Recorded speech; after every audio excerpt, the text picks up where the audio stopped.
Les helmintes, ou les vers, sont des métazoaires, c'est-à-dire des êtres pluricellulaires possédant des tissus différenciés.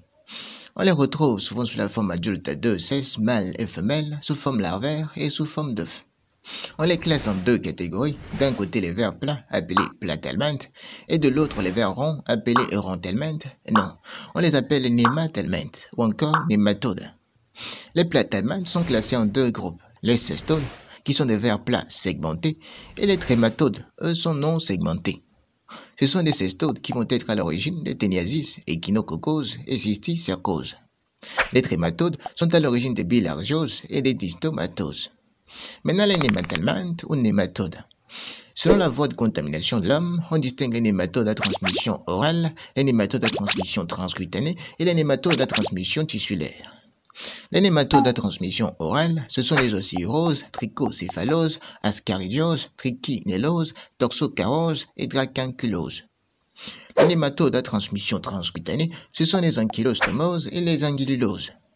Les nématodes à transmission tissulaire, ce sont les onchocercoses, l'oaoses et les filarioses lymphatiques.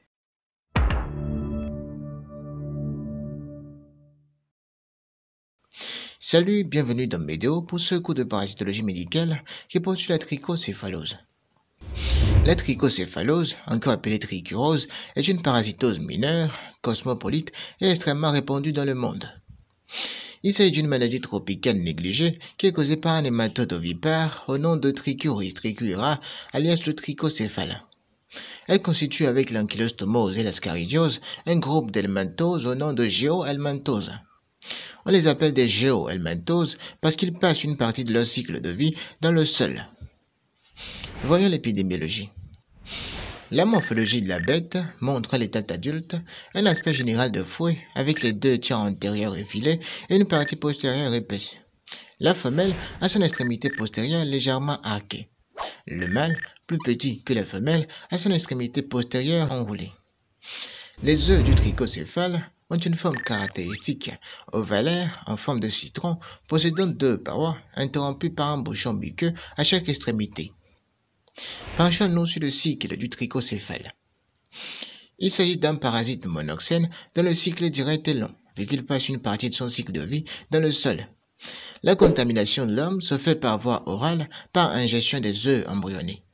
Une fois ingérés, les œufs éclosent dans l'intestin grêle, donnant des larves L1. Ces larves L1 vont ensuite évoluer, muer et donner des larves L4 en passant par des stades intermédiaires L2 et L3.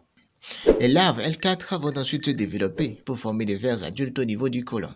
Là, mâles et femelles vivent enchâssés dans la muqueuse par la partie antérieure effilée et la partie postérieure épaisse baigne dans la lumière du côlon.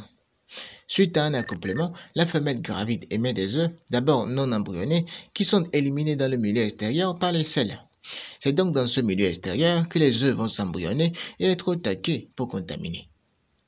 Voyons maintenant la physiopathologie de la trichocéphalose, c'est-à-dire l'origine des principaux symptômes observés dans la trichocéphalose. La pathogénicité du trichocéphale est due à plusieurs facteurs, notamment leur action inflammatoire lors de la pénétration des vers adultes dans la muqueuse du côlon, leur hématophagie avec une consommation de sang par jour et par parasite de 0,005 ml.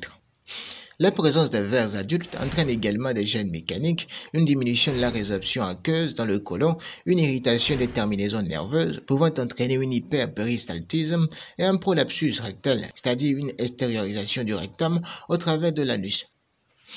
Passons maintenant à la clinique. Sur le plan clinique, il faut noter que la trichocéphalose est souvent asymptomatique, avec des signes cliniques bénins comme des céphalées et anorexie.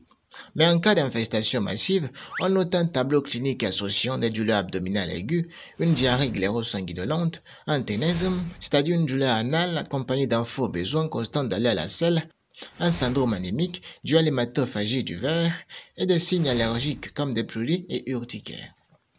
Les complications de la trichocéphalose comprennent le prolapsus rectal, une appendicite, une occlusion intestinale, une hémorragie rectale profuse et parfois un retard staturo-pondéral.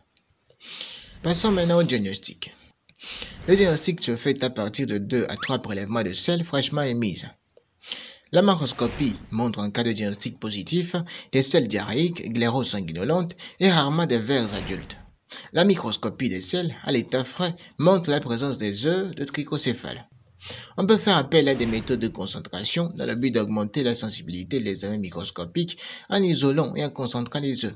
C'est l'exemple de la technique de Kato-Katz, de la méthode de Ritchie et de la méthode de Willis.